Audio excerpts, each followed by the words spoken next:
going to ask these questions purely out of some of the frustration that I have over the last 2 or 3 weeks since Governor Youngkin has come aboard. And so it's kind of like a venting for me right now. Okay. So I want to share that with you, Mr. Secretary.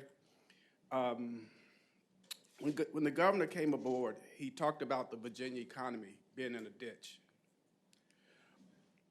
I find that hard to accept when we have transitioned a significant surplus of resources.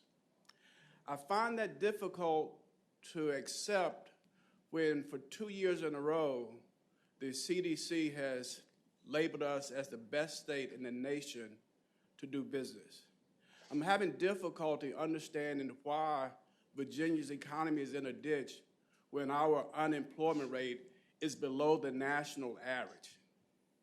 I'm having some difficulty understanding when the former governor went out and invested, and we have committed to invest $150 million in shovel-ready sites to attract businesses to the Commonwealth. I'm having some difficulties understanding why our economy is in such a bad shape when we have a record high reserve funds in our rainy day fund. I'm having difficulties understanding why we're in such a bad shape. And then I certainly would like to know how he's going to generate 400,000 jobs over the next 4 years. Can you please help me understand this narrative? And do you think that the Virginia economy is in the ditch? And if you believe it's not, can you certainly use your influence to help the governor change his narrative?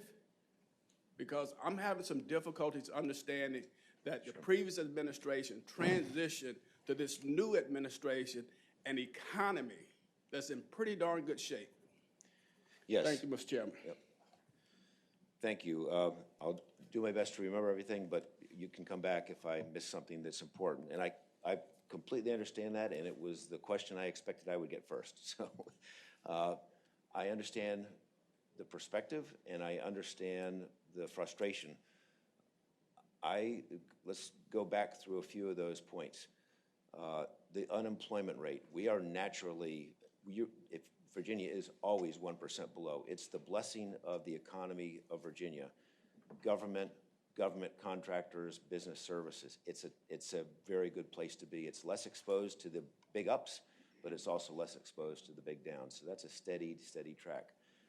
What the perspective on this of the environment for the average Virginian is it's really great if you're at the top. It's really not very great if you're at the bottom of the spectrum because we have not added jobs. We have not added GDP growth. So we have other risks to that sector, and their costs are going up. We have great reserves, but I don't know how we can tell our citizens that success is we are in a great financial position. We've got all these reserves. Our revenues are up 8% when their revenues are up. When their GDP is up 1%. So I don't think that is declaring success. And I think until we can show that we can attract more jobs, we can create better opportunities for people with new employers coming to the state who are at that bottom end, reduce the cost of government for them as their costs are going up, that will be successful.